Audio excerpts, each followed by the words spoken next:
జోగులాంబ గద్వాల్ జిల్లా తరూరు మండలం యాలంపాడు పునరావాస గ్రామంలోని ఇందిరమ్మ ఇళ్లను రాష్ట్ర మంత్రి పొంగులేటి శ్రీనివాసరెడ్డి, మంత్రి వాకిటి శ్రీహరి ప్రారంభించారు. పేదల ఆత్మగౌరవానికి ఇందిరమ్మ ఇల్లు ప్రతీకగా నిలుస్తాయని మంత్రి పేర్కొన్నారు. తొలి విడతలోని రాష్ట్ర వ్యాప్తంగా లక్షల ఇళ్లు నిర్మిస్తున్నామని, అర్హులందరికీ 5 లక్షల సాయం అందిస్తామని తెలిపారు. యాలంపాడులోని 26 మంది లబ్ధిదారులు గృహప్రవేశం చేయగా మహిళా సంఘాలకు 5.74 కోట్ల బ్యాంకు లీకేజీ రుణాలు, చెక్కులను అందజేశారు.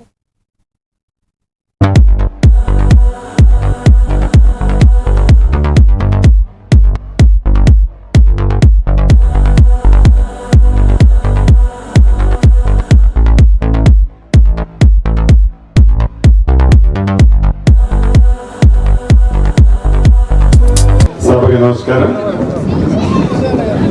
సభాధ్యక్షులు, స్థానిక శాసనసభ్యులు, మీ అందరి అభిమాన నాయకులు నా తమ్ముడు కృష్ణమోహన్ రెడ్డి గారికి,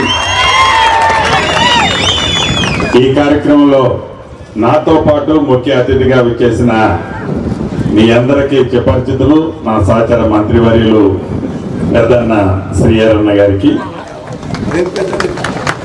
అదే రకంగా సరితమ్మకు, జిల్లా గ్రంథాలయ సంస్థ చైర్మన్ గారికి, డిసిసిబి చైర్మన్ గారికి, గౌరవ జిల్లా కలెక్టర్ గారికి, అడిషనల్ కలెక్టర్ గారికి, హౌసింగ్ డిపార్ట్మెంట్ కు, ఇది మీరు మనస్ఫూర్తిగా ఎన్నుకొని దీవించిన ప్రజా ప్రభుత్వం. మీరు దీవించిన ప్రభుత్వం అధికారంలోకి వచ్చి 2.5 సంవత్సరాలు మొన్ననే పూర్తి చేసుకున్నాం. ఈ పాలమూరు బిడ్డే ఈనాడు ఈ రాష్ట్రానికి ముఖ్యమంత్రిగా గౌరవ రేవంత్ అన్న ఉన్నారన్న సంగతి మన అందరికీ తెలిసిందే. అభివృద్ధిని గురించి కూడా చెప్పారు.